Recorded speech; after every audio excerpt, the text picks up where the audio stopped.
कई जीत बाकी हैं, कई हार बाकी हैं। कई जीत बाकी हैं, कई हार बाकी हैं। अभी तो जीवन का सार बाकी है। निकले हैं नई मंजिल की तरफ, ये तो सिर्फ एक पन्ना है, अभी तो पूरी किताब बाकी है। स्वागत है बच्चों आप सभी का केमट्यूट में, जिसे आप और हम मिलके बनाने वाले हैं केमिस्ट्री का एक अनोखा इंस्टीट्यूट। और आज हम हेलो एल्केन्स हेलो एरीन्स का 4th लेक्चर करेंगे।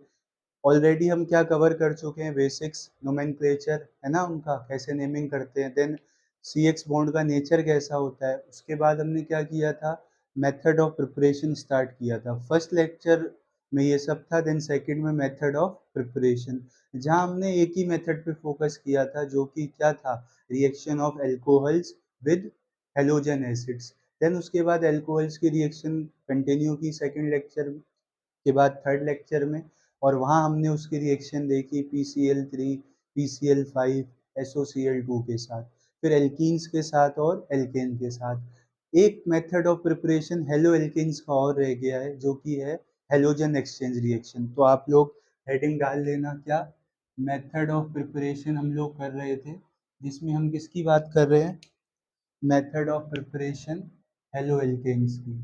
ठीक है, और कोई अगर दिक्कत आती है तो बता दिया करो। ठीक है, कुछ जैसे दिख नहीं रहा हो कमेंट सेक्शन में, है ना, इसमें बता दिया करो विजिबिलिटी के बारे में। Method of preparation of halo alkane. अब देखो आप कैसे बनाओगे हेलो एल्केन्स को। सर बनाते हुए ही आ रहे हैं मैं, है ना। अब आप कोई नया मेथड बताओ आप। तो नया मेथड जो है वो किसके साथ है, उस रिएक्शन का नाम है halogen exchange reaction. Halo alkane बनाने का ये लास्ट मेथड है। फिर हम हेलो एरीन बनाने के देखेंगे, हेलोजन एक्सचेंज रिएक्शन। नाम ही बता रहा है सर, एक्सचेंज होगा। और किसका एक्सचेंज होगा, हेलोजेंस का। ठीक है, तो कैसे एक्सचेंज होगा देखते हैं। पहली इसमें नेम रिएक्शन आती है बच्चों, क्या, पहली जो नेम रिएक्शन है उसका नाम है फिंकल स्टीन रिएक्शन। क्या होता है इसमें, इसमें बच्चों बनते हैं क्या, एल्काइल आयोडाइड्स। इसमें आप क्या बनाते हो, एल्काइल आयोडाइड्स या फिर आइडो एल्केन्स। क्या होता है सर, यहाँ पे देखना, फिंकलस्टीन रिएक्शन में आपका जो सबस्ट्रेट रहेगा, है ना, वो क्या रहेगा, आर एक्स। जहाँ पे एक्स क्या क्या हो सकता है, एक्स हो सकता है क्लोरीन और ब्रोमीन। सर रिएजेंट क्या रहेगा, है ना, सर रिएजेंट भी तो पता होना चाहिए। तो यार आयोडीन यहाँ पे आएगा तो आप सोडियम आयोडाइड ले लेते हो। और जो सॉल्वेंट रहता है वो या है तो एसीटोन मिलेगा आपको, या DMSO। क्या होता है DMSO, di methyl sulph oxide. Sulphur होगा, उस पे दो मिथाइल ग्रुप CH3 और डबल बॉन्ड हो। ठीक, अब क्या होगा सर, यहाँ पे सिंपली ये जो x है वो हटाओ और I लगा देना, x हटाओ और I लगा दो, और यहाँ से साइड प्रोडक्ट क्या बनेगा, NaX बन जाएगा। सर ऐसे नहीं, थोड़ा एग्जाम्पल से लेबोरेट करो। देखो RCl था, आपने क्या लिया, सोडियम आयोडाइड लिया और सॉल्वेंट लिया एसीटोन। तो देखो मैं ट्रिक बता रहा हूँ उसकी, यहाँ से ये NaCl रिमूव करा देना और जो बचे उसको R के साथ लिख लेना। तो ये क्या बन गया आपका, एल्काइल आयोडाइड बन गया। सॉरी यहाँ क्यों लगा रहे हो सर आयोडीन, ये तो सोडियम क्लोराइड बनेगा। ठीक है, तो यहाँ पे क्या फॉर्म हुआ, एल्काइल आयोडाइड। अब सर आप आयोडाइड बना रहे हो, ठीक है, तो यहाँ फ्लोरीन भी तो आ सकता था। फ्लोरीन ब्रोमीन आपने ले लिया, फ्लोरीन क्यों नहीं लिया, क्योंकि भाई फ्लोरीन का बॉन्ड ब्रेक करना है ना, इतना इजी नहीं है। अगर मैं आपको नोट करके ये बात बताऊं, तो कार्बन फ्लोरीन का बॉन्ड बहुत स्ट्रांग होता है। क्यों, कार्बन भी बॉन्डिंग करेगा 2p से, और फ्लोरीन भी बॉन्डिंग करेगा 2p से। तो 2p का जो ओवरलैप होगा वो बहुत अच्छा होगा, है ना। तो carbon fluorine bond is strong, so it is not easily cleaved. Cleaved का मतलब है ब्रेक होना, है ना, तो वो बॉन्ड इजीली क्लीव नहीं हो सकता है। ठीक, दिख ही रहा होगा आपको यहाँ तक। ठीक है सर, हाँ दिख रहा है। और सर और बताओ, इसका क्या रोल है, ये जो सॉल्वेंट लिए हैं आपने, इसका क्या रोल है। यार इक्विलिब्रियम पढ़ा है, हाँ सर पढ़ा है, आपने पढ़ाया था। ऑनलाइन में नहीं पढ़ाया बट ऑफलाइन में पढ़ाया था। इक्विलिब्रियम में एक कॉन्सेप्ट पढ़ाया आपने, ली चैटिलियर प्रिंसिपल, है ना।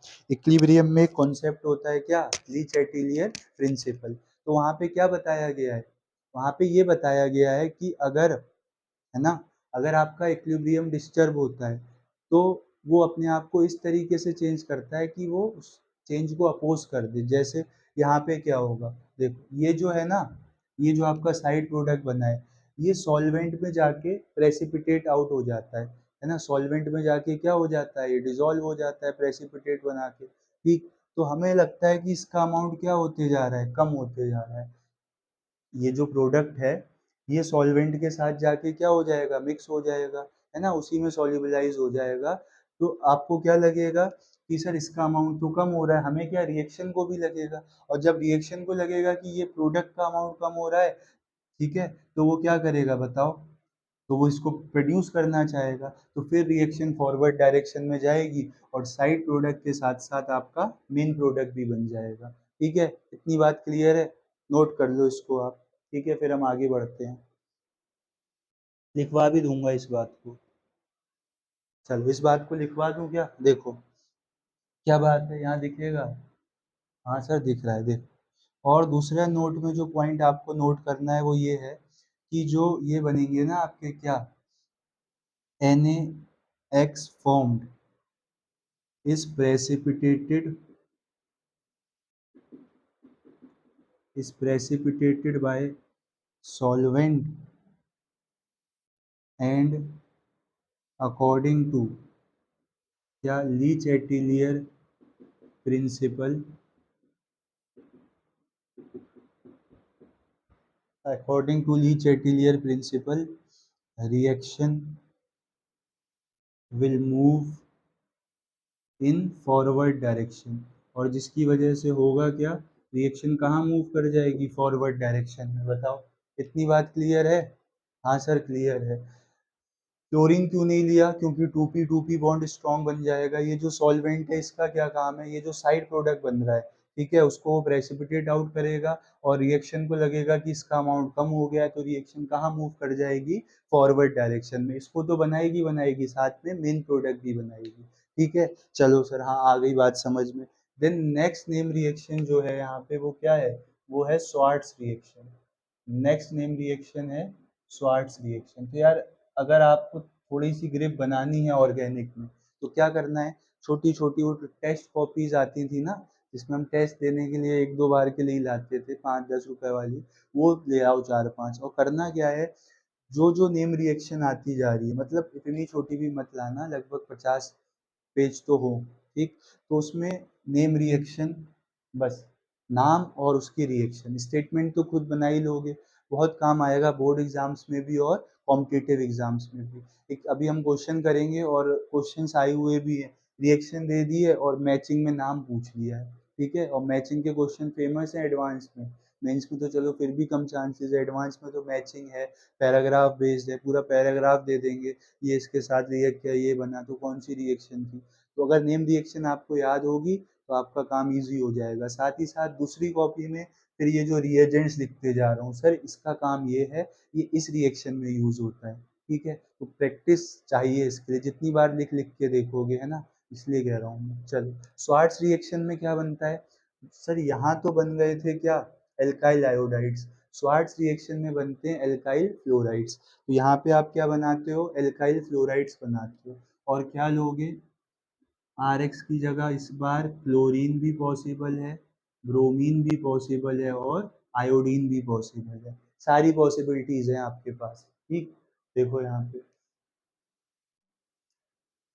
क्या रिएजेंट क्या ले सर, रिएजेंट आप ले लो, क्या लोगे देखो, आप ले सकते हो AgF2 ले सकते हो, ठीक। और क्या ले सकते हो देखो, और अगर मैं रिएजेंट की बात करूं, और रिएजेंट कोबाल्ट का फ्लोराइड ले सकते हो आप, या फिर Hg2F2 ले सकते हो, ठीक है। तो आप डी ब्लॉक के जो मेटल्स के फ्लोराइड्स हैं वो लिए हैं। और होगा क्या यहाँ पे फ्लोरो एल्केन्स बनेंगे और बाकी जो आपका साइड प्रोडक्ट है वो क्या है, वो रिलीज हो जाएगा। आ रही है बात समझ में। स्वार्ट्ज रिएक्शन से आप क्या बनाते हो? स्वार्ट्ज रिएक्शन से आप फ्लोरोएल्केन्स बनाते हो।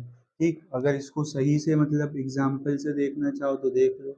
CH3Cl ने रिएक्शन करा किसके साथ? AgF होगा ना। ठीक है, और क्या फॉर्म हुआ? देखो, यहाँ से फॉर्म होगा CH3F और साथ में AgCl, बन गया ना फ्लोरोएल्केन। तो ये मेथड ऑफ प्रिपरेशन किसके लिए है? फ्लोरोएल्केन्स के लिए। तो ये दो जो मेथड थे वो रह गए थे हेलोएल्केन्स बनाने के। और मेथड ऑफ प्रिपरेशन किसका है ये? हेलोएल्केन का। अब हम बात करेंगे मेथड ऑफ प्रिपरेशन हेलोएरीन की। इतना आप नोट करो, फिर हम बात करते हैं।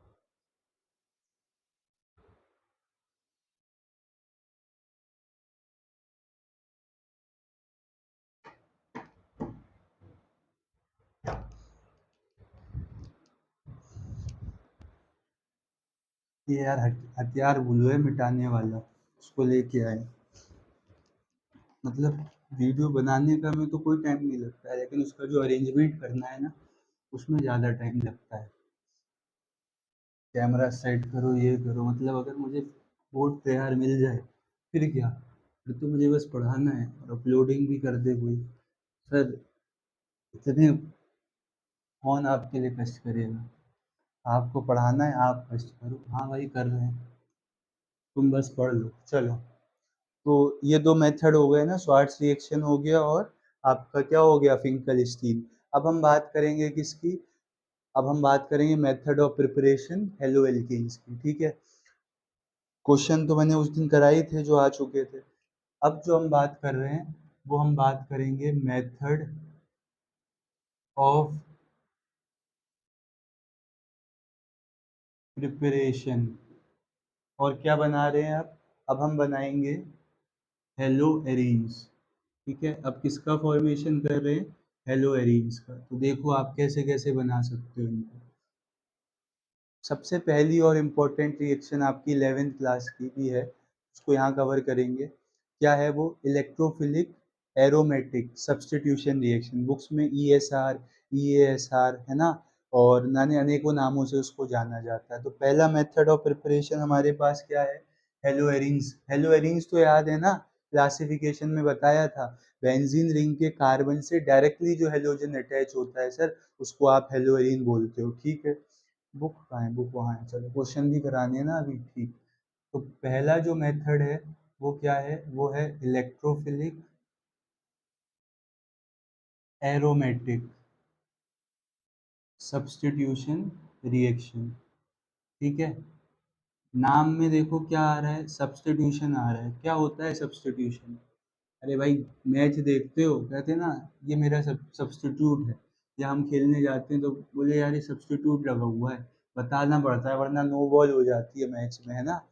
अपने जो फ्रेंडली मैचेस होते हैं उसमें कहा भाई मैं आ रहा हूँ, मेरी जगह ये लगा है, सब्स्टिट्यूट है। ठीक, बट अगर बड़े लेवल पे मैच हो रहा है तो सब्स्टिट्यूट प्लेयर का नाम भी पहले से दिया जाता है। ठीक है, तो देखो यहाँ पे सब्स्टिट्यूशन होगा, मतलब किसी की जगह कोई आएगा। तो किसकी जगह आएगा सर? कोई। देखो आप यहाँ पे, यहाँ अगर पहले मैं इसका बता दूं आपको रिएजेंट, है ना, रिएजेंट बता देता हूँ। अब देखो बनाने क्या है? बेंजीन रिंग के ऊपर हेलोजन।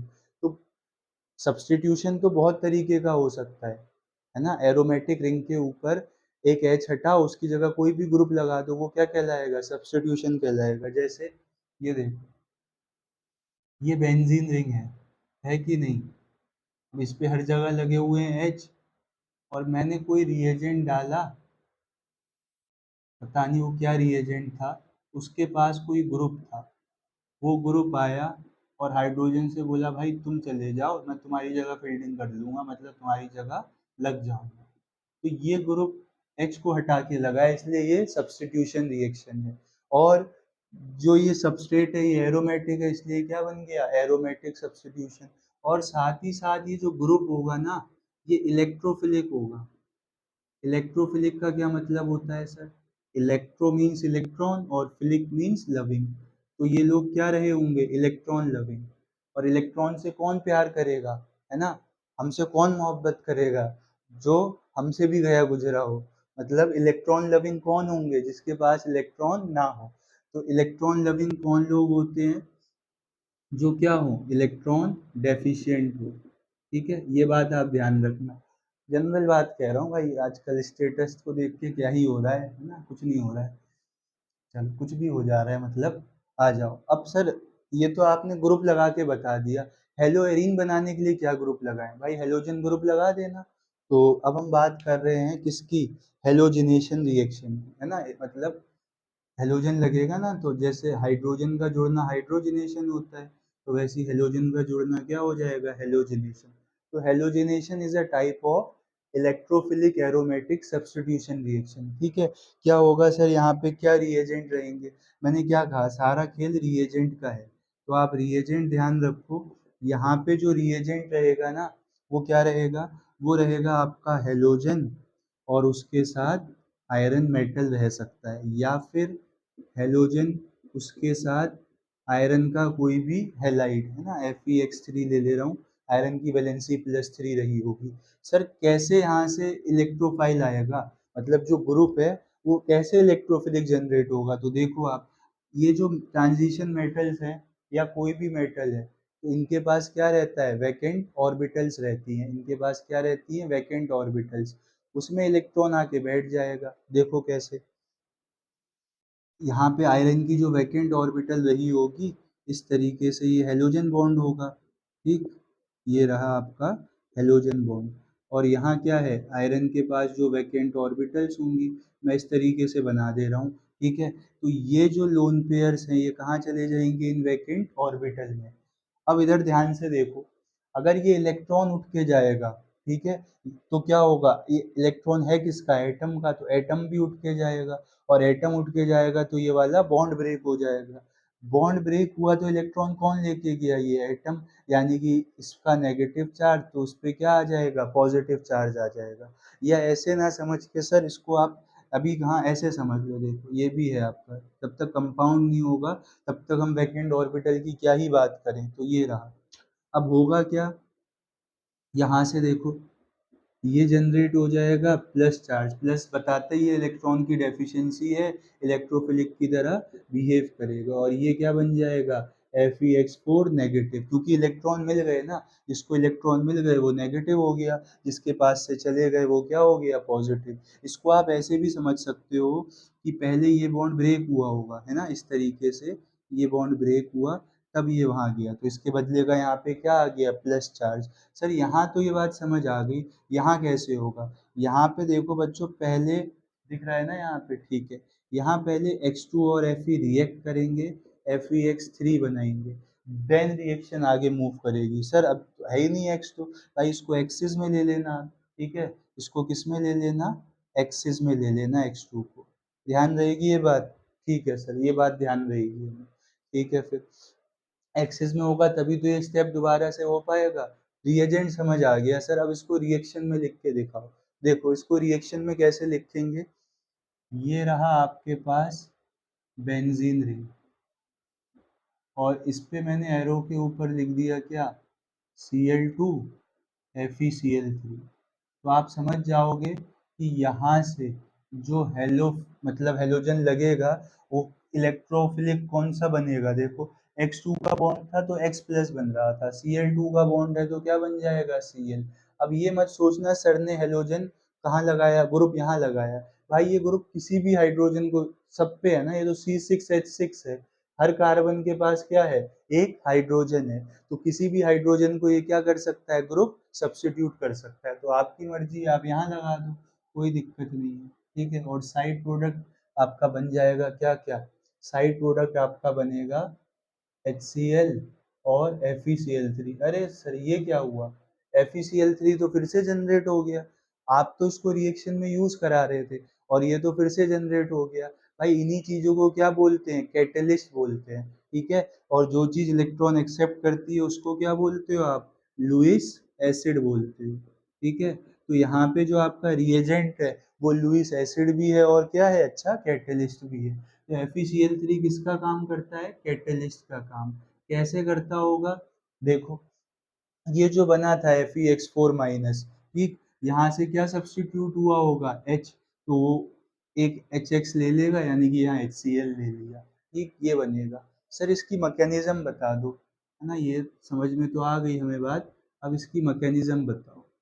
देखो, सिंपल ट्रिक क्या है, बेंजीन के ऊपर एक एच हटा दो कोई भी, और जो हेलोजन आपको रिएजेंट में दिया गया है वो लगा लो। अब सर एक्चुअल में ये होता कैसे है, तो देखो ये कैसे होता है।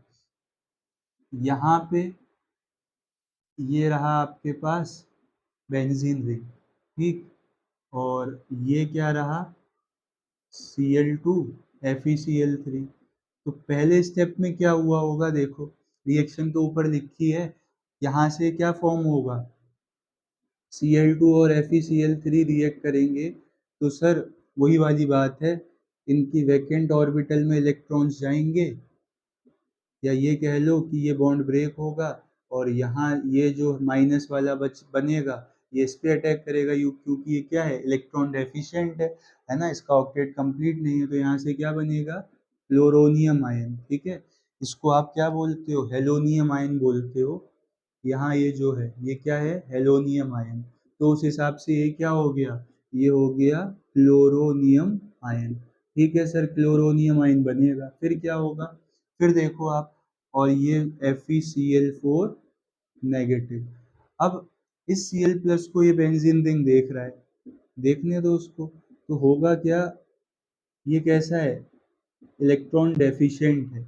और यहाँ देखो आपको इलेक्ट्रॉन डेंसिटी भर भर के दिख रही है, कार्बन में ना ये पाई क्या है, पाई इलेक्ट्रॉन्स है, और पाई इलेक्ट्रॉन्स प्लेन के ऊपर ऐसे घूम रहे होंगे। पाई बॉन्ड कैसे बनता है, देखो पाई बॉन्ड कैसे फॉर्म्ड होता है, दिख रहा है यहाँ पे, है ना, दिख रहा होगा, ये यहाँ बता दें, ये ऐसे बनता है पाई बॉन्ड, देख, अगर ये px ऑर्बिटल है, तो पाई बॉन्ड इस तरीके से बनेगा ना, ठीक। तो यहाँ पे मतलब ये प्लेन के ऊपर, मतलब लाइन के ऊपर और नीचे रहता है, ठीक है। तो इलेक्ट्रॉन डेंसिटी वैसे भी sp2 कार्बन क्या होता है, प्लेनर, तो हमें प्लेन पे दिख ही रहा है क्या, पाई इलेक्ट्रॉन्स दिख रहे हैं, और ये क्या है, इलेक्ट्रॉन डेफिशिएंट, यहाँ इलेक्ट्रॉन डेंसिटी ज़्यादा है। तो इसको आप दो तरीके से समझ सकते हो, देखो ऐसे समझ लो, ये जो था, इसको देखने से ये बॉन्ड ब्रेक हुआ इस तरीके से, यहाँ क्या आ जाएगा, नेगेटिव चार्ज आ जाएगा, और नेगेटिव पॉजिटिव में बॉन्ड बन जाएगा। कुछ बातें हैं जो आपको मतलब कॉमन रिलेट करनी पड़ेगी, कि नेगेटिव पॉजिटिव कहीं दिखे तो बॉन्ड बन जाएगा, क्योंकि वो दोनों क्या करेंगे, अट्रैक्ट। तो आपने इलेक्ट्रोमैरिक इफेक्ट भी कह सकते हो, जब भी कोई एल्कीन किसी पोलर रिएजेंट को देखता है, तो अपने इलेक्ट्रॉन्स को क्या करा लेता है, बॉन्ड को क्लीव, तो वही काम हुआ, ये बॉन्ड ब्रेक हुआ होगा, इलेक्ट्रॉन्स यहाँ गए तो डेफिशिएंसी हो जाएगी इस कार्बन पे, तो ये वाले कार्बन पे क्या आ जाएगा, प्लस चार्ज, इस कार्बन पे क्या आ गया, प्लस चार्ज, और यहाँ आके कौन लग गया, आपका क्लोरीन। बाकी बॉन्ड ये है ही ऐसे, ध्यान से देखना, ये क्या था, एरोमेटिक था, ये बेंजीन रिंग कैसी थी, एरोमेटिक, एरोमेटिक होती है बेंजीन रिंग, बाकी एरोमेटिसिटी डिटेल में भी पढ़ेंगे। हर कार्बन sp2 हाइब्रिडाइज्ड होना चाहिए, जिससे कि वो क्या हो जाए, प्लेनर, स्ट्रक्चर साइक्लिक होना चाहिए, है sir. Complete delocalisation of electron होना चाहिए, साथ ही साथ हकल रूल फॉलो करना चाहिए, 4n+2 इलेक्ट्रॉन्स, तो 6 पाई इलेक्ट्रॉन्स हैं, n की वैल्यू 1 लगाओगे, 4 6 पाई इलेक्ट्रॉन्स हो जाएंगे, ठीक है सर। लेकिन यहाँ तो ये देखो, ये कार्बन कैसा बन गया, sp3, अब तो ये प्लेनर है ही नहीं, टेट्राहेड्रल है, तो ये क्या बन गया, नॉन एरोमेटिक। और ये तो आपने पाप कर दिया। आप रिएक्शन कराते क्यों, आप रिएक्शन कराते हो स्टेबिलिटी गेन करने के लिए, है ना, कोई भी रिएक्शन किस लिए होती है, स्टेबिलिटी गेन करने के लिए होती है, बट आप तो एरोमेटिक जो कि भयंकर स्टेबिलिटी प्रोवाइड करता है, उससे आप इसे किस में कन्वर्ट कर रहे हो, नॉन एरोमेटिक में, तो स्टेबिलिटी कम हो गई, हाँ हो गई। तो अब फिर से हम कराएंगे रीगेन इसकी स्टेबिलिटी, देखो यहाँ क्या होगा, होगा ये कि यहाँ पे जो H है आपका, ठीक है, H अब यहाँ से चला जाएगा, इलेक्ट्रॉन्स यहीं छोड़ देगा, H यहाँ से चला जाएगा और इलेक्ट्रॉन्स यहीं छोड़ देगा, तो आपको क्या देखने को मिलेगा, वापस से आपने क्या करा दी, एरोमेटिसिटी रीगेन करा दी। देखो H का आना और जाना दिल पे नहीं लेना है, उसको वर्कअप कहते हैं। जैसे आप ब्रेकअप को दिल पे नहीं लेते हो, तो आना जाना तो है ही सर, है ना, आएगा जाएगा, ब्रेकअप हो जाएगा। वैसे ही यहाँ से एच का आना और जाना दिल पे नहीं लेना है, एच का आना जाना वर्कअप कहलाता है, और वो अपने मन से आप कर सकते हो, क्योंकि अधिकतर रिएक्शन सॉल्वेंट में होती हैं, एच चला जाएगा यहाँ से और देखो माइनस प्लस में फिर से क्या बन गया बॉन्ड, और ये क्लोरीन तो है ही है, तो ये वापस से क्या बन गया, एरोमेटिक बन गया। तो वापस से इसने क्या कर ली, एरोमेटिसिटी गेन कर ली। ये जो बन के आता है इसको हम सिग्मा कॉम्प्लेक्स भी बोलते हैं, ठीक है। इसको ना बोल के जो आपका रेजोनेंस स्टेबलाइज आएगा ना उसको बोलेंगे। बताओ यहाँ तक दिख रहा है ना कहानी, ठीक है। ये जो नॉन एरोमेटिक था ये स्टेबलाइज, आप कहते सर ये हाइड्राइड शिफ्ट करा दो यहाँ से, भाई हाइड्राइड शिफ्ट कराते तब भी कोई फर्क नहीं पड़ता, स्टेबिलिटी वही रहती, ठीक है। अब हम क्या कर रहे हैं, अब हम देखते हैं इसकी स्टेबिलिटी आई कैसे थी, ठीक है। तो अभी इसको माइनस दिखा नहीं रहा हूँ मैं, समझाने के लिए था। यार एच जाएगा, एच इलेक्ट्रोनेगेटिव तो सबसे कम 2.1 होती है, कार्बन की फिर भी ज़्यादा है 2.5, तो वो इलेक्ट्रॉन्स किसके पास छोड़ जाएगा, कार्बन के पास। तो मैंने समझाया प्लस माइनस में बॉन्ड बन जाएगा। अब देखो रेजोनेंस स्टेबलाइजेशन कैसे होगा, देखना ध्यान से। ये जो था वो जो था ख्वाब सा, क्या कहें जाने दे। भाई गाना मत गाओ सर, पढ़ा दो। देखो यहाँ से ये क्या है, प्लस सिंगल डबल कॉन्जुगेशन है, ये इधर को जाएगा, मतलब सर यहाँ समझाओ ना, आपने अलग स्ट्रक्चर बना रखा है और वहाँ समझा रहे हो, ये इधर गया, ठीक है। रेजोनेंस को ऐसे दिखाते ही हो आप। फिर क्या होगा, फिर देखो यहाँ चला गया तो प्लस चार्ज कहाँ आ जाएगा, यहाँ पे फिर से डिलोकलाइजेशन होगा। यार ये रेजोनेंस है, अब ये मत कहना सर ये तो 11th का है और आपने कहा था 11th का पढ़ाएंगे, तो भाई पढ़ा तो रहे हैं। देखो यहाँ आ गया और प्लस चार्ज यहाँ पे आ गया, अब हो पाएगा क्या डिलोकलाइजेशन, नहीं अब है ही नहीं, तो यहीं तक चलेगी कहानी। ये तो रेजोनेटिंग स्ट्रक्चर थे, इसका रेजोनेंस हाइब्रिड कैसे बनेगा, देखो प्लस चार्ज यहाँ से चला यहाँ गया फिर यहाँ चला गया, तो जहाँ जहाँ प्लस चार्ज जहाँ से गया आप वहीं पे उसको घुमा दो। देखो सर प्लस चार्ज यहाँ से शुरू हुआ और घूमते घूमते घूमते घूमते घूमते घूमते घूमते यहाँ पहुँच गया, ठीक। तो अब बीच में दिखा देना क्या, प्लस चार्ज घूमा है, ठीक। तो इसी को हम क्या बोलते हैं, सिग्मा कॉम्प्लेक्स बोलते हैं। इसी को क्या बोलते हैं, सिग्मा कॉम्प्लेक्स। आ रही है बात समझ में। तो ये क्या हो गया, रेजोनेंस स्टेबलाइजेशन हो गया, जो इंटरमीडिएट बना उसका रेजोनेंस स्टेबलाइजेशन। कोई दिक्कत नहीं है सर, आप हाइड्राइड शिफ्ट के लिए बोल रहे थे तो उससे अच्छा तो यही है, क्या रेजोनेंस हो गया, ठीक है। आ रही है बात समझ में, दिख भी रहा होगा आपको। तो आप लोग इतनी बात नोट करो मैकेनिज्म के साथ, फिर हम आगे बात करते हैं कि अगर बेंजीन रिंग के ऊपर कोई ग्रुप लगा है तब क्या होगा, ठीक है। डायरेक्ट तो यही है यार, जो आपका इलेक्ट्रोफाइल बनेगा वो बेंजीन के ऊपर लगा देना, प्रोडक्ट ही बनाना है, बट फिर भी समझा दिया, जहां मैकेनिज्म की नीड आएगी बताते जाएंगे, ठीक है। अरे अलग से हम कहीं पे कवर नहीं कर रहे हैं एज अ टॉपिक, वो दूसरी सीरीज में कभी 11th का कराएंगे तब करेंगे, बट अभी जो अपनी मेन फोकस है, जो ऑडियंस है, जो डिमांड आई है वो 12th के लिए है। तो हम जहाँ जहाँ जो रिएक्शन का मैकेनिज्म आएगा वो बताते चलेंगे। जैसे ये किसका मैकेनिज्म था, इलेक्ट्रोफिलिक एरोमेटिक सब्स्टिट्यूशन रिएक्शन के लिए। और ये जो क्लोरोनियम आयन बना, यही यहाँ पे क्या है, इलेक्ट्रोफाइल है। तो इलेक्ट्रोफाइल आया, उसने सब्स्टिट्यूशन करा दी, इसलिए इसका नाम क्या है, इलेक्ट्रोफिलिक एरोमेटिक सब्स्टिट्यूशन रिएक्शन। चलो फिर रब कर दो इसको, नोट कर लो आप लोग, ठीक है।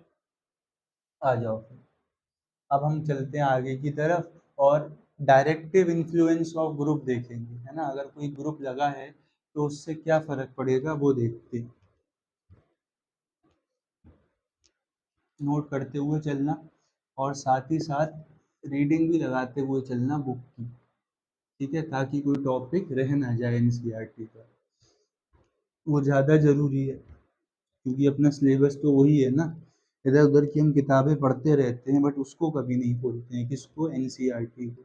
उसको साथ साथ लेके चलो, 12th वालों के लिए तो ज़रूरी है वो, बोर्ड एग्जाम्स में भी काम आएगी।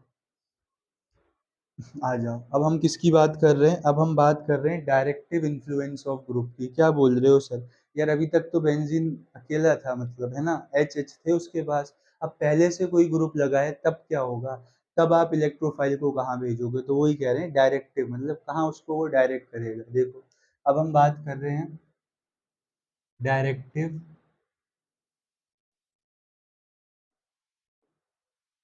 इन्फ्लुएंस ऑफ ग्रुप, अगर पहले से कोई ग्रुप लगा है बेंजीन रिंग पे तो वो क्या फर्क डालेगा, तो आप देखो डिपेंड करता है सर वो ग्रुप कैसा है। ठीक, अगर वो ग्रुप प्लस एम वाला ग्रुप है, क्या होते हैं प्लस एम वाले ग्रुप, देखो प्लस एम वाले ग्रुप कौन होंगे, ठीक है, देखो क्या अगर ग्रुप के, अगर हिंदी में अपना सही समझ आता है ना, अगर ग्रुप के पहले एटम पे लोन पेयर है तो वो क्या होगा प्लस एम होगा। एग्जाम्पल देखो आप, एग्जाम्पल है NH2 OH, है ना, इस तरीके के ग्रुप जहाँ क्या लगा हो, जहाँ पहले एटम के पास लोन पेयर लगे हो, यही तो बेंजीन रिंग के साथ अटैच होगा, ठीक है। और एक एग्जाम्पल है आपके एल्काइल ग्रुप्स, तो सर इन पे तो लोन पेयर नहीं है, तो भाई ये किससे इलेक्ट्रॉन्स देते हैं, ये प्लस एच की वजह से हाइपर कॉन्जुगेशन, है ना, अल्फा एच वाला, नो बॉन्ड रेजोनेंस, उसी को कहते हैं। तो उसलिए ये क्या है प्लस एम वाले ग्रुप्स हैं। सर समझाओ इनकी वजह से होगा क्या, देखो अगर कोई ऐसा ग्रुप लगा है जिसके पास क्या है लोन पेयर है, तो क्या कह रहे हो आप, ये कह रहे हो ना आप सर, ये लोन पेयर है तो इलेक्ट्रॉन डेंसिटी हमेशा ज्यादा से चलती है कम की तरफ चलेगी। ये अब कार्बन के 5 बॉन्ड हो रहे हैं तो यहाँ पे ये आ जाएगा, देखो इस तरीके से, यहाँ आ गया क्या माइनस चार्ज, और यहाँ पे NH2, ये समझा रहा हूँ मैं बना के ताकि पता लग जाए आपको। तो देखो ये माइनस चार्ज कहाँ आया, इस पोजीशन पे, अभी बताएंगे इस पोजीशन को क्या कहते हैं, समझ लो। देन उसके बाद माइनस चार्ज यहाँ आया और ये क्या लगा हुआ है NH2 प्लस, ठीक, फिर माइनस चार्ज मूव करा और यहाँ पे आ गया। अगली बार तो वो सीधे सेटल हो जाएगा, जहाँ से चला था वहीं पहुँच जाएगा, लौट के बुद्धू घर को आए। ठीक है सर, इस दौरान हुआ क्या, चार्ज का मूवमेंट कहाँ कहाँ हुआ, देखो जब भी बेंजीन रिंग के ऊपर कोई ग्रुप लगा हो तो उससे नेक्स्ट कार्बन को ऑर्थो बोला जाता है ना, जब भी बेंजीन रिंग के जिस कार्बन पे ग्रुप लगा हो उससे नेक्स्ट कार्बन को ऑर्थो बोलते हैं, और उससे नेक्स्ट को मेटा, और उससे नेक्स्ट को पैरा। ओमपुरी से ध्यान रख लो, OMP, OMG तो सुना होगा, OMP याद कर लो। तो ये क्या है ऑर्थो मेटा और पैरा, यही नहीं इधर भी चलेगा, ये ऑर्थो ये मेटा ये पैरा, एक तरफ नहीं दोनों तरफ हो सकता है। तो देखो कहाँ कहाँ चार्ज आया, ऑर्थो पे, पैरा पे, फिर ऑर्थो पे, इसीलिए ये प्लस एम वाले ग्रुप्स क्या होते हैं, ये ऑर्थो और पैरा डायरेक्टिंग होते हैं, ठीक है। Plus M groups are ortho and para directing, मतलब जो इलेक्ट्रोफाइल आएगा उसको कहाँ कहाँ भेज देंगे, ये उससे कहेंगे कि तुम ऑर्थो और पैरा पोजीशन पे जा सकते हो, जैसे ये रहा OH है, और आपने किसके साथ रिएक्शन कराई Cl2 FeCl3, ठीक, तो देखो प्रोडक्ट क्या बनेगा, इसके रिस्पेक्ट में ये ऑर्थो ये मेटा ये पैरा, तो प्रोडक्ट कहाँ कहाँ बन सकता है, प्रोडक्ट बन सकता है सर ऑर्थो पे और पैरा पे, बना दो। क्यों बन रहा है प्रोडक्ट ऑर्थो और पैरा पे, ये तो बताओ सर। यार इसने नेगेटिव चार्ज कहाँ कहाँ भेजा, ऑर्थो और पैरा पोजीशन पे, और इलेक्ट्रोफाइल कैसा होता है इलेक्ट्रॉन डेफिशिएंट, अब जो पहले से इलेक्ट्रॉन की खोज में है तो वो कहाँ जाके कूद कूद मारेगा, सीधे जहाँ उसे इलेक्ट्रॉन ज्यादा दिखेंगे। पहले तो पूरी बेंजीन रिंग में इलेक्ट्रॉन थे, उसके बाद ये जो ग्रुप्स लगे थे उन्होंने इलेक्ट्रॉन्स को और हाईलाइट कर दिया, और कहाँ पे दिखा दिया ऑर्थो पे और पैरा पोजीशन पे, इसलिए वो ग्रुप कहाँ जाके लगते, प्लस एम ग्रुप्स कहाँ भेजते हैं आने वाले इलेक्ट्रोफाइल को, ऑर्थो और पैरा पोजीशन पे। तो ये देखो ऑर्थो पे लगा दिया, और ये कहाँ लगा दिया, एक मैं पैरा पे लगा के दिखा देता हूँ, एक ग्रुप लग गया आपका पैरा पे, दिख रहा है यहाँ पे, ठीक है। तो देखो मेजर कौन सा बनेगा सर, मेजर ये वाला बनेगा, ठीक है, मेजर प्रोडक्ट ये वाला हो जाएगा। क्यों हुआ सर मेजर प्रोडक्ट ये, देखो होगा ये कि यहाँ पे भीड़ भाड़ ज़्यादा है, यहाँ पे क्या है, स्टेरिक क्राउडिंग है, भीड़ भाड़ ज़्यादा है जिसकी वजह से रिपल्शन होगा। ठीक है, तो इसलिए ये प्रोडक्ट माइनर, और यहाँ दूर दूर है दोनों ग्रुप्स, तो ये क्या मेजर। अब देखो ये थोड़ा सा सिमेट्रिकल भी है ना इस तरीके से, इसीलिए इसका क्या होता है, इसका जो मेल्टिंग पॉइंट होता है या बॉइलिंग पॉइंट मैं कहूँ, वो ज़्यादा होता है, इसका बॉइलिंग पॉइंट क्या होता है, ज़्यादा। तो इसीलिए इन दोनों को आप इजीली सेपरेट भी कर सकते हो। आप मिक्सचर को क्या करो, हीट करो, जिसका बॉइलिंग पॉइंट कम उसके वेपर जल्दी बनेंगे, उस कूल डाउन कर लेना, वो अलग हो जाएगा, ये अलग हो जाएगा। बॉइलिंग पॉइंट क्यों ज़्यादा हो गया, क्योंकि देखो बच्चों बॉइलिंग पॉइंट जो होता है ना, वो क्या होता है, वो क्रिस्टल लैटिस पे डिपेंड करता है, क्रिस्टल लैटिस की पैकिंग पे। सॉलिड स्टेट पढ़ा चुका हूँ ऑफलाइन में, पता होगा आपको। ठीक है, तो क्रिस्टल लैटिस की पैकिंग अच्छी तो बॉइलिंग पॉइंट अच्छा। ये मच्छर परेशान कर रहा है, उसको भगा देते हैं। ठीक है, जो भी परेशान करता है हम उसको भगा देते हैं। जाओ भाई, कोई काम नहीं है तुम्हारा यहाँ पे। ठीक है सर, ये बात समझ आ गई। अगर माइनस एम ग्रुप है सर तब क्या होगा, डायरेक्ट बता दूं यार, लेकिन तुम मानोगे कहाँ, डायरेक्ट में तुम मानोगे कहाँ। माइनस एम ग्रुप होगा क्या, अगर ग्रुप के पहले एटम पे क्या है, डबल बॉन्ड है ना, तो वो क्या हो जाएगा, माइनस एम हो जाएगा। सर एग्जाम्पल दो, एग्जाम्पल दें, ये लो, एल्डिहाइड ग्रुप आपका CHO, कार्बोक्सिलिक एसिड वाला ग्रुप।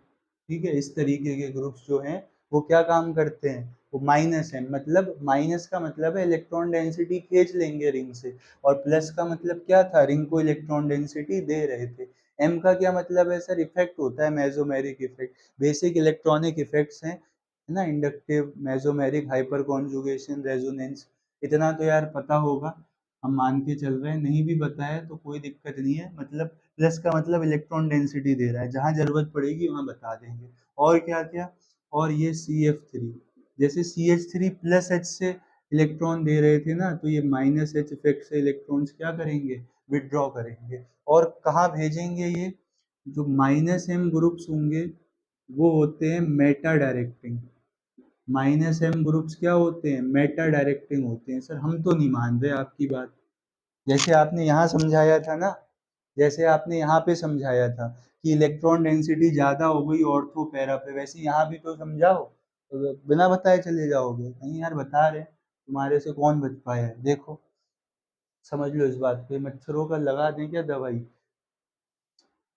कैमरे के आगे भी आ रहे हैं ना, इसीलिए हमारे वो काट लो चूस लो खून, क्या दिक्कत है, देखो समझाते हैं इसको।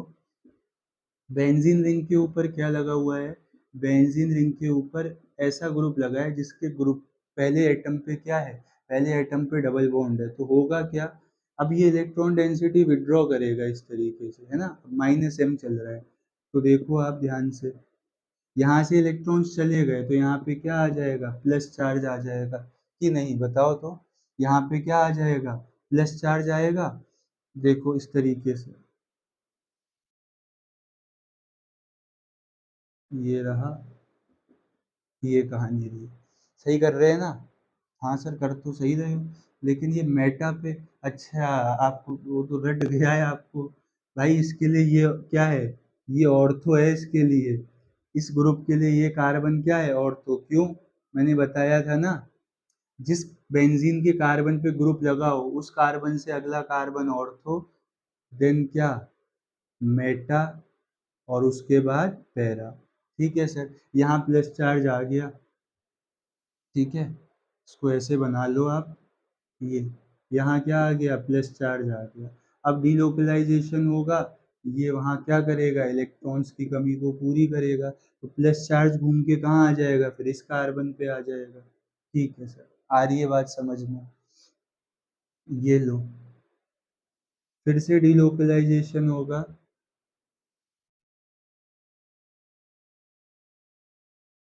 ठीक है, फिर से डीलोकलाइजेशन होगा, और आपको क्या देखने को मिलेगा, सर हमें ये देखने को मिलेगा कि यहाँ पे डबल बॉन्ड, यहाँ पे डबल बॉन्ड, और यहाँ पे प्लस चार्ज, और फिर से वही काम होगा, और लौट के बुद्धू घर को आ जाएंगे इस तरीके से ये।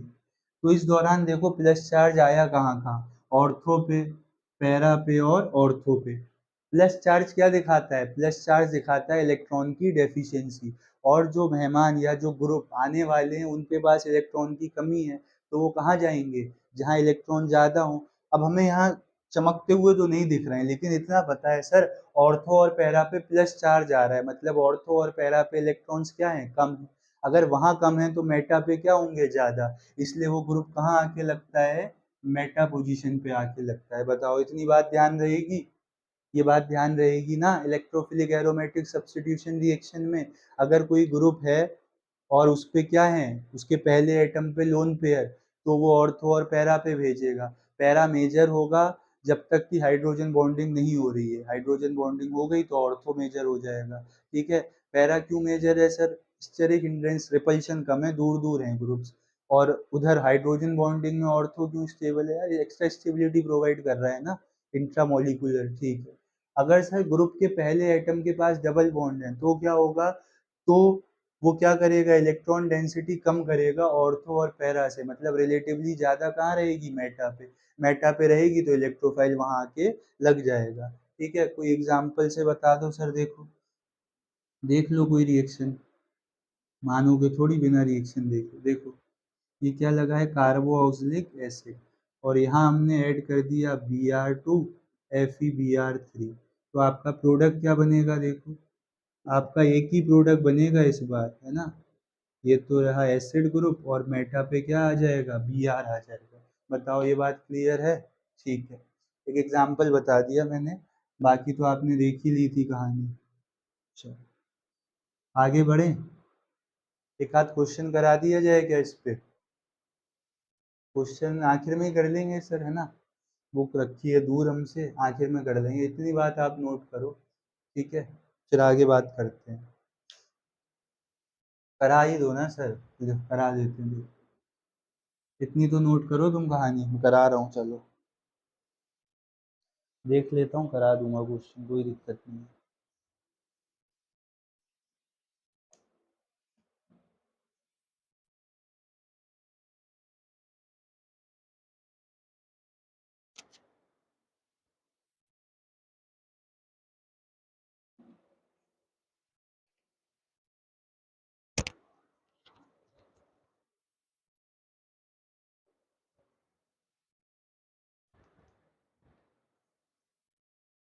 इतने में तो कर लिया होगा नोट। आगे बढ़ते हैं और एक क्वेश्चन समझाते हैं आपको, देखना। एक दो बातें और हैं इसमें, मैं क्वेश्चन से पहले ये जो समझाया है इसको क्लियर कर दूं, फिर इसके जो और पॉइंट्स हैं वो आपसे डिस्कस करेंगे, देखना ध्यान से।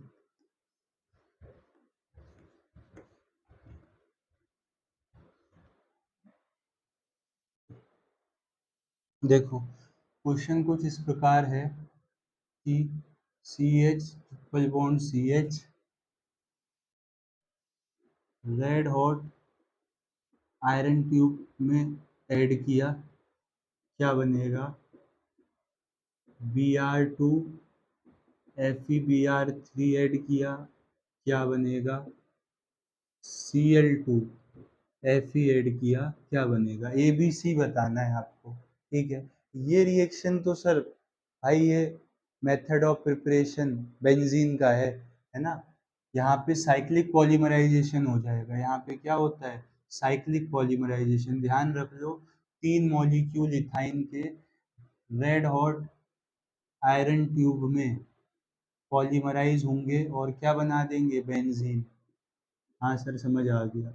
अब देखो बेंजीन में क्या डाल रहे हो आप, Br2, याद करो Br2 FeBr3 क्या बनाएगा, ब्रोमोनियम आयन बनाएगा, बनाएगा कि नहीं। और अभी सारी पोजीशंस क्या हैं, इक्विवेलेंट है, तो कहीं पे भी क्या लगा दो आप, ब्रोमीन लगा दो, यहाँ लगा दिया सर, ये बन गया ब्रोमोबेंजीन। अब क्या ऐड करा रहे हो इसमें, Cl2 और Fe, चाहे Cl2 हो मतलब X2 हो, Fe हो, या X2 Fe X3 हो, तो दोनों जगह हेलोनियम आयन बनता है। लेकिन सर ये ग्रुप कैसा है भाई, देखो बेंजीन से जो डायरेक्टली ग्रुप लगा है उस पे क्या है, लोन पेयर है, 7 वैलेंस इलेक्ट्रॉन होते हैं ना हेलोजेंस पे, और बॉन्ड तो एक ही बना रखा है। ठीक है, तो जो लोन पेयर होंगे वो कैसे होंगे, प्लस एम वाले होंगे, प्लस एम वाला है बी आर, तो ये कहाँ भेजेगा, प्लस एम क्या होते हैं, ऑर्थो और पैरा, उसमें भी एक बनाना है तो क्या बनेगा, पैरा बनेगा, मेजर पूछ रहे हैं ना, एक ही तो ऑप्शन दिया है, तो यहाँ क्या बन जाएगा ये, तो ये बन गया आपका क्या, ऐसे बोल दो, one bromo four chloro benzene, है ना, या ऑर्थो क्लोरो ब्रोमो बेंजीन भी बोल सकते हो। बताओ A B C product clear हो गए, ठीक है। कुछ बातें हैं जो आप नोट करके इस रिएक्शन के लिए लिख सकते हो, जैसे क्या बातें हैं सर, वो पहली बात तो ये है कि रिएक्शन विद आयोडीन जो होती है वो रिवर्सिबल होती है, reaction with iodine is reversible, ठीक है, क्यों सर भी बताएंगे। So it is carried out in presence of mild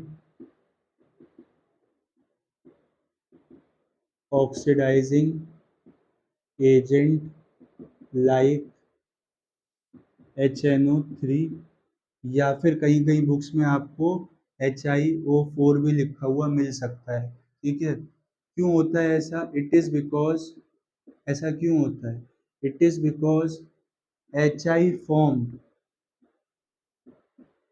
as side product, HI जो साइड प्रोडक्ट में बना होगा, अभी मैं रिएक्शन से भी समझाऊंगा, acts as reducing agent and reduces iodo benzene to benzene, है ना।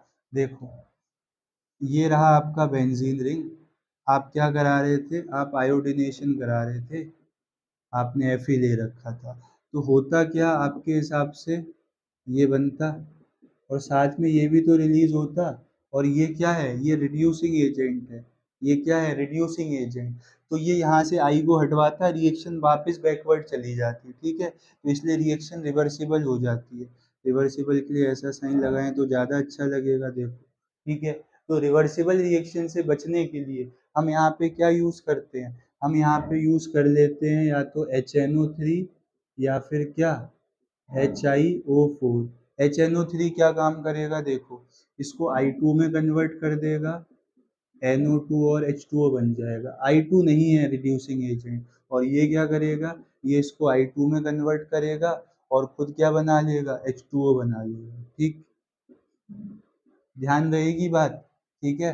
किसके साथ कराना है, आयोडीनेशन जब भी कराना है तो, है ना, आयोडीन के साथ रिएक्शन या तो HNO3 के प्रेजेंस में या फिर HiO4 की प्रेजेंस में, बताओ इतनी बात क्लियर है, क्लियर है। तो नेक्स्ट पॉइंट नोट का आप देखना क्या है, नेक्स्ट पॉइंट ये है कि फ्लोरिनेशन जो है ना, फ्लोरिनेशन बहुत ही एक्सप्लोसिव रिएक्शन है, fluorination is an explosive reaction, तो इसको भी हम नहीं कराते हैं यूजुअली, समझ आ गया, केवल क्लोरो और ब्रोमोबेंजीन बनाने की प्रक्रिया है, इलेक्ट्रोफिलिक एरोमेटिक सब्स्टिट्यूशन रिएक्शन। और क्या पॉइंट है सर, देखो एक चीज होती है बच्चों आइसोटोपिक इफेक्ट, समझाते हैं क्या होता है, बट वो एप्लीकेबल रहता है आयोडीन की रिएक्शन में, isotopic effect is applicable for iodination, isotopic effect कहाँ पे लगेगा, आयोडिनेशन में लगेगा। अब क्या होता है आयोडिनेशन, मतलब आइसोटोपिक इफेक्ट, वो देखना आप, देखो आइसोटोपिक इफेक्ट में ना, आइसोटोप तो पता है क्या होते हैं, हाँ सर पता है, same atomic number different mass number, ठीक है। तो हम करते क्या हैं, अधिकतर हम पढ़ते तो ऑर्गेनिक की रिएक्शन से, तो ऑर्गेनिक की रिएक्शन में कार्बन के साथ हाइड्रोजन ना हो, ऐसा तो पॉसिबल है ही नहीं, है ना, जैसे बंटी के साथ बबली ना हो, है, जैसे क्या हो, अकबर के साथ बीरबल ना हो, है ना, उसी तरीके से कार्बन के साथ हाइड्रोजन ना हो, अच्छा नहीं लगता है कुछ, ठीक है। तो हम हाइड्रोजन के आइसोटोप यूज कर लेते हैं, फिर क्या क्या होते हैं, मेनली ड्यूटेरियम यूज किया जाता है, टाइटियम तो अधिकतर शायद रेडियो एक्टिव भी होता है, तो हम क्या यूज करते हैं, ड्यूटेरियम, ड्यूटेरियम एक्सचेंज मेथड भी इसको बोला जाता है। तो आप करते क्या हो, आप जो है ना सारे हाइड्रोजन्स को रिप्लेस कर देते हो किसके साथ, 1H1 को रिप्लेस कर देते हो 1H2 के साथ, मतलब प्रोटियम की जगह आप क्या लगा देते हो, ड्यूटेरियम, और फिर रिएक्शन का रेट ऑब्जर्व करते हो। और रेट कहाँ से डिटरमाइन होता है, स्लोएस्ट स्टेप से। वो कैसे पता लगता है, एक्सपेरिमेंटल है सर। तो इतनी बात मेरी मान लो तुम कि क्लोरीन और ब्रोमीन के साथ जो रिएक्शन होती है ना, रिएक्शन का जो रेट डिटरमाइनिंग स्टेप है ना, आरडीएस कौन है, फर्स्ट स्टेप है। आरडीएस बोले तो रेट डिटरमाइनिंग स्टेप कौन है, फर्स्ट स्टेप। और फर्स्ट स्टेप क्या होता था इसमें, देखो फर्स्ट स्टेप तो यही होता था ना, जो इलेक्ट्रोफाइल आता था वो अटैक करता था, मतलब इस तरीके से। वैसे मैं समझाने के लिए, मतलब डायरेक्टली क्या होता है, डायरेक्टली तो यही होता होगा कि ये पाई बॉन्ड यहाँ अटैक करते हैं, वो समझाने के लिए था कि बॉन्ड ब्रेक करो और वो, ठीक है। तो यही स्टेप क्या होता है, रेट डिटरमाइनिंग स्टेप होता है। लेकिन आयोडीन की रिएक्शन में जो है वो rate determining step second step होता है। सेकंड स्टेप क्या है, देखो ये किसके लिए है, इनके लिए, आयोडीन वाली रिएक्शन में देखना। Second step rate determining step होता है, फर्स्ट स्टेप तो ये रहा। सेकंड स्टेप में क्या होता था, सेकंड स्टेप में होता था रिमूवल ऑफ एच, है ना, यहाँ से रिमूव होता था। तो ये रेट डिटरमाइनिंग स्टेप था, क्या था, रिमूवल ऑफ एच। अब अगर एच की जगह ड्यूटेरियम होता तो क्या होता, देखो एक बात ध्यान रखो, बॉन्ड स्ट्रेंथ जो है वो डायरेक्टली प्रोपोर्शनल होती है एटॉमिक मास के। हाँ सर, ध्यान रहेगा। तो आप मुझे बताओ, कार्बन हाइड्रोजन का बॉन्ड स्ट्रॉन्ग है, या कार्बन ड्यूटेरियम का, या कार्बन ट्राइटियम का, बॉन्ड स्ट्रेंथ के ऑर्डर में बताओ इसको। तो सर फिर तो ट्राइटियम का सबसे ज़्यादा स्टेबल है, मतलब कार्बन हाइड्रोजन का बॉन्ड सबसे इजीली ब्रेक हो जाएगा। इधर को जाने पे क्या बढ़ रही है, इधर को जाने पे बढ़ रही है बॉन्ड स्ट्रेंथ। तो इधर को क्या होगा, इधर को बढ़ेगी आपकी बॉन्ड डिसोसिएशन एनर्जी, ठीक है। तो इधर को क्या होगा, बॉन्ड डिसोसिएशन एनर्जी कम हो जाएगी। यानी कि जो रेट देखने को मिलेगा ना आयोडीनेशन के लिए, वो क्या होगा, वो सबसे ज़्यादा तो होगा हाइड्रोजन के केस में, फिर किस में होगा, ड्यूटेरियम में, और फिर किस में होगा, ट्राइटियम में। लेकिन अगर आप रेट की बात करो क्लोरीनेशन या फिर ब्रोमिनेशन में, तो रेट चाहे वो हाइड्रोजन के साथ हो, ड्यूटेरियम के साथ हो, ट्राइटियम के साथ हो, क्या रहेगा, सेम रहेगा। क्यों, क्योंकि उसे कोई मतलब ही नहीं है कौन जा रहा है उस स्टेप पे, तो उसका रेट ही इफेक्ट नहीं कर रहा है, रेट तो उसका फर्स्ट स्टेप पे है। बट आयोडीन वाली रिएक्शन में क्या है, आयोडीन वाली रिएक्शन में जो रेट डिटरमाइनिंग स्टेप है वो सेकंड स्टेप है। तो सेकंड स्टेप में रिमूवल होता है एच का, इसीलिए हम कहते हैं कि वहाँ पे आपका आइसोटोपिक इफेक्ट लग जाएगा। तो इन नोट्स को ध्यान रखना, मैंने सारे नोट को एक्सप्लेन किया है, ठीक है। चलो इतनी बात नोट करो, देन हम आगे बढ़ते हैं नेक्स्ट रिएक्शन की तरफ, जो कि है आपकी बेंजीन डाइजोनियम क्लोराइड से, ठीक है। पहला मेथड हो गया मेथड ऑफ प्रिपरेशन हेलोएरिन्स का। अब हम बात कर रहे हैं दूसरे मेथड की, ठीक है। फिर क्वेश्चंस भी करेंगे, और कोशिश यही रहेगी कि मेथड ऑफ प्रिपरेशन आज इस लेक्चर में ख़त्म हो जाए, ताकि फिर हम नेक्स्ट लेक्चर से प्रॉपर्टीज़ पे बात कर सकें। आपका काम है रिवाइज करते रहना, और चैप्टर ख़त्म होने तक हम सारे प्रीवियस ईयर क्वेश्चन भी आपको करा देंगे, मतलब नया चैप्टर तभी शुरू करेंगे जब वो क्वेश्चन हो जाएंगे, ठीक है। आओ देखो इधर, चलो फिर करें काम शुरू। हाँ सर, हम पढ़ रहे थे क्या, हेडिंग भी आपने हटा दी।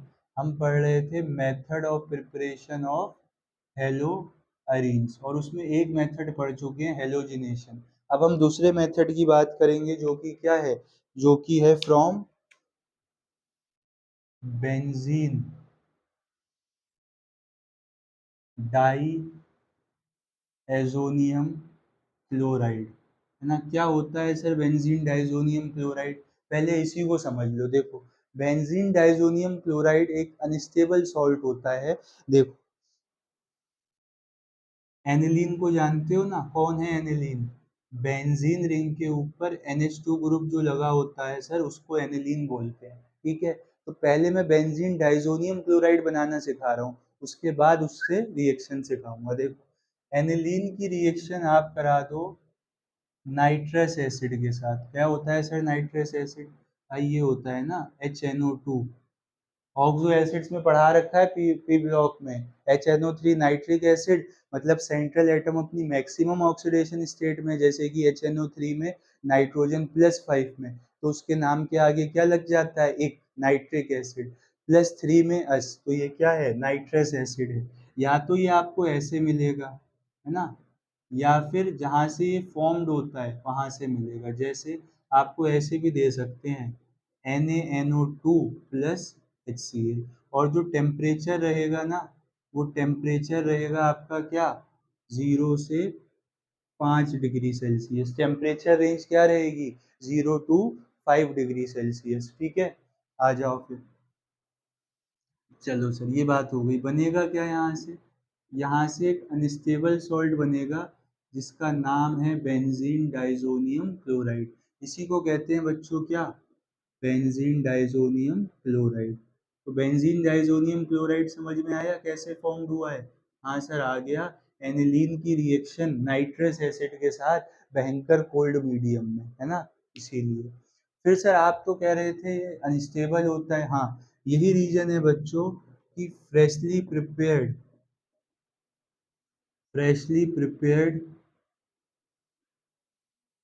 Diazonium salt is used for reactions. यही रीजन है कि freshly prepared diazonium chloride reactions में यूज होता है, क्योंकि ये क्या होता है? अनस्टेबल होता है। तो अनस्टेबल कैसे होता है सर? देखो, अगर मैं इसका आपको ओपन करूँ ना स्ट्रक्चर, तो कैसा दिखेगा ये? देखो, ये आपको दिखेगा कुछ ऐसा। ऐसा है तो बड़ी बड़ी बातें, है ना, पैसा नहीं ऐसा। देखो, इस तरीके से। तो यहाँ से होता क्या है? N2 अच्छा लीविंग ग्रुप होता है, निकल जाता है। ठीक है, और ये करता क्या है? अगर मैं इसके बॉन्ड्स दिखा दूं आपको, ठीक है, because it is unstable. Unstable क्यों है वो दिखा रहा हूँ, देखना। ये निकलेगा यहाँ से, नाइट्रोजन इलेक्ट्रॉन्स लेके जाएगा, और यहाँ पे क्या छोड़ जाएगा? Plus charge. तो ये तो पाप हो गया। क्यों? क्योंकि ये कार्बन कैसा? sp2, और sp2 कार्बन पे आप क्या बना रहे हो? कार्बोकेटाइन। ये तो अनस्टेबल हो गया ना। कार्बोकेटाइन पहले से बेचारा इलेक्ट्रॉन डेफिशिएंट था। ठीक है, और हमें पता है percentage S character directly proportional होता है इलेक्ट्रोनेगेटिविटी के। तो जितना ज़्यादा परसेंटेज एस करेक्टर, उतनी ज़्यादा कार्बन की क्या हो जाएगी? उतनी ज़्यादा कार्बन की हो जाती है इलेक्ट्रोनेगेटिविटी। और इलेक्ट्रोनेगेटिविटी ज़्यादा होने के कारण होता ये है कि वो इलेक्ट्रॉन डेफिशिएंट से भी और इलेक्ट्रॉन्स को क्या करेगा? इलेक्ट्रॉन्स को वो पुल कर लेगा। ठीक है, तो इसी वजह से ये है। अब देखो आप, ये अनस्टेबल हो जाता है, हाईली अनस्टेबल। तभी कहते हैं क्या यूज़ करो? Freshly prepared diazonium salt use करो। कर लेंगे सर, आपकी बात हम मान लेंगे। बताओ यूज़ कैसे करना है? तो देखो, पहला जो तरीका है ना, वो यूज़ होगा कहाँ पे? सेंडमियर रिएक्शन में। पहले आप इसको कहाँ यूज़ करोगे? सेंडमियर रिएक्शन में। देखो, एक और नियम रिएक्शन आ गई। तो भाई उस कॉपी के ना जो कंटेंट हैं वो बढ़ते जा रहे हैं। उस कॉपी में जो कंटेंट आपको लिखनी, आज ही की क्लास में आपको 3-4 रिएक्शन मिल गई। कौन सी कॉपी में सर? अरे वो पतली सी जो बताई थी यार। देखो, सेंडमियर रिएक्शन में क्या होता है? बेंजीन डाइजोनियम क्लोराइड जो है, ठीक, उसकी रिएक्शन आप करा देते हो Cu2Cl2 के साथ। ठीक है, HCl ले लो, या फिर Cu2Br2 के साथ HBr ले लो। इस तरीके से इसको क्या बोलते हैं? क्यूप्रस क्लोराइड या फिर क्यूप्रस ब्रोमाइड। ठीक है, तो होगा क्या? यहाँ से आपको मिल जाएगा क्लोरोबेंजीन। यहाँ से क्या बन जाएगा? क्लोरो, और यहाँ से मिल जाएगा ब्रोमोबेंजीन। तो देखो, क्लोरो और ब्रोमो बेंजीन बनाने का तरीका, बेंजीन डाइजोनियम क्लोराइड पे क्यूप्रस क्लोराइड डालो HCl की प्रेजेंस में तो क्लोरोबेंजीन, बेंजीन डाइजोनियम क्लोराइड पे क्यूप्रस ब्रोमाइड डालो HBr की प्रेजेंस में तो ब्रोमोबेंजीन। डायरेक्टली ध्यान रखना है, N2Cl हटाओ, जो रिएजेंट में है आपका Cl या Br वो लगा दो, ये बात ध्यान रहेगी। फ्लोरो और ब्रोमो तो बना दिए सर, फ्लोरो भी तो बनाओ। तो फ्लोरो के लिए जो रिएक्शन यूज होती है वो होती है बाल्स सीमन रिएक्शन। यार इसमें मैकेनिज्म की जरूरत नहीं है, इसलिए नहीं बता रहा हूँ, ठीक है। बाल सीमन रिएक्शन मैचिंग में ही आया हुआ है क्वेश्चन, मैंने बताया था, तो मैकेनिज्म तो बहुत दूर की बात है। N2Cl, इसमें क्या आप करते हो, NaBF4 ऐड करते हो, है ना, सोडियम ब्लोरो, सोडियम बोरोफ्लोराइड, ठीक है, और हीट कर देना आप इसको, तो यहाँ से आपको क्या मिल जाएगा, यहाँ से आपको मिल जाएगा फ्लोरोबेंजीन, ठीक है। और सिंपली अगर आपको आइडोबेंजीन बनाना है तो आप KI के साथ हीट कर दो, है ना, रिएक्शन करा दो किसके साथ, KI के साथ। इस रिएक्शन का कोई नामो निशान नहीं है, मतलब ये नेम रिएक्शन की कैटेगरी में नहीं है। तो सिंपली आप बेंजीन डाइजोनियम क्लोराइड की रिएक्शन किसके साथ करा दो, KI के साथ, तो आपको क्या मिल जाएगा, आपको मिल जाएगा आइडोबेंजीन। तो देखो, बेंजीन डाइजोनियम क्लोराइड से कितने सारे रास्ते खुल गए, क्लोरो ब्रोमो फ्लोरो आइडो। तो बच्चों ये बहुत ही एक अच्छा, मतलब कहा जाता है सबस्ट्रेट, जिससे आप और प्रोडक्ट बना सकते हो, तो आपको कन्वर्जेंस में बहुत मिलेगा। अगर बोर्ड एग्जाम्स में कन्वर्जन आता है कि एनिलीन से फ्लोरोबेंजीन बनाओ, तो पहले एनिलीन से क्या बनाओगे, बेंजीन डाइजोनियम क्लोराइड, और फिर रास्ते आपके लिए मल्टीपल ओपन हो जाएंगे। बताओ ये रिएक्शन समझ में आ गई। तो यार ये दो ही मेथड थे, method of preparation of haloarenes में। बुक में भी आप देखोगे तो इलेक्ट्रोफिलिक सब्स्टिट्यूशन रिएक्शन, जिसको हेलोजिनेशन नाम दिया गया होगा, और दूसरा क्या था, फ्रॉम बेंजीन डाइजोनियम क्लोराइड, ठीक है। आ रही है बात समझ में, नोट करो, फिर मैं क्वेश्चंस कराता हूँ आपको, ठीक है। कंटेंट हमने डिलीवर कर दिया, अब हम क्वेश्चंस की तरफ बढ़ते हैं। देखो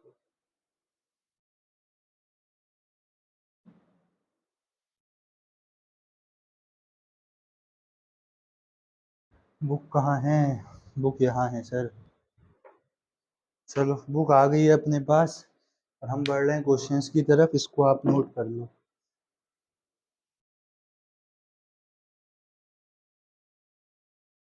मैं पल दो पल का शायर हूँ, पल दो पल मेरी कहानी है, पल दो पल मेरी हस्ती हो, पल दो पल मेरी जवानी है, रात के बज रहे हैं तो तुम क्या कर रहे हो, तो ये लो भाई, आ जाओ। हम तो यही हैं सर, आप आ जाओ, इधर उधर चले जाते हो। बुक लेने गए थे यार, बुक लेने। चलो फिर आओ क्वेश्चन को देखते हैं। क्वेश्चन कुछ इस प्रकार है कि एक बहुत ही भयंकर सी रिंग दे रखी है, ये ले, ये ले, ये ले, भाई साहब, और क्या रख रखा है, Br2, और दे रखा है Al Br3। कोई बात नहीं, वो Fe Br3 तो Al Br3 बात सेम है, और आपको प्रोडक्ट बताना है, यहाँ पे क्या बनेगा बताओ, बता ही दो आज। मेजर और लिख दूं क्वेश्चन, ये 2021 का क्वेश्चन है, ये क्वेश्चन कब का है, 2021, और 26 अगस्त शिफ्ट 2 का क्वेश्चन है, जेई मेंस का, ठीक है। और लिख दो सर, ये तो हम कर ही देंगे, लो फिर और लिख देता हूँ मैं, तुम लोग बताना इसका आंसर, सॉल्व करते चलो। और लिख रहा हूँ देखो, रिएजेंट का ध्यान रखना, एक जैसे एक मच्छर इंसान को डैश बना देता है, उसी तरीके से अगर रिएजेंट बदल जाए तो वो प्रोडक्ट को भी डैश बना देता है। क्या लगा है यहाँ पे, CN लगा है, ठीक। और रिएक्शन किसके साथ हो रही है, Br2 UV लाइट के साथ, ठीक है सर। ये कब का है सर, ये कब का है, ये है 2021, 26 फरवरी शिफ्ट 1 का। कोई बात नहीं सर, कर देंगे हम इसको। और देखो, और है अपने पास कोई क्वेश्चन? और होना तो चाहिए यार, मिल क्यों नहीं रहा है? तो इन दो का बताओ तो आंसर ये।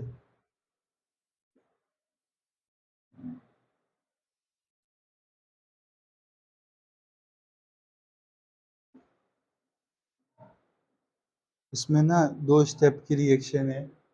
पहले NaNO2 प्लस HCl डाला है 0 से 5 डिग्री सेल्सियस पे। फिर क्या डाला है सर? ये देखते ही तो हमें याद आ गई बर्फ की। बर्फ की याद आई या फिर कोई रिएक्शन की भी याद आई, ठीक।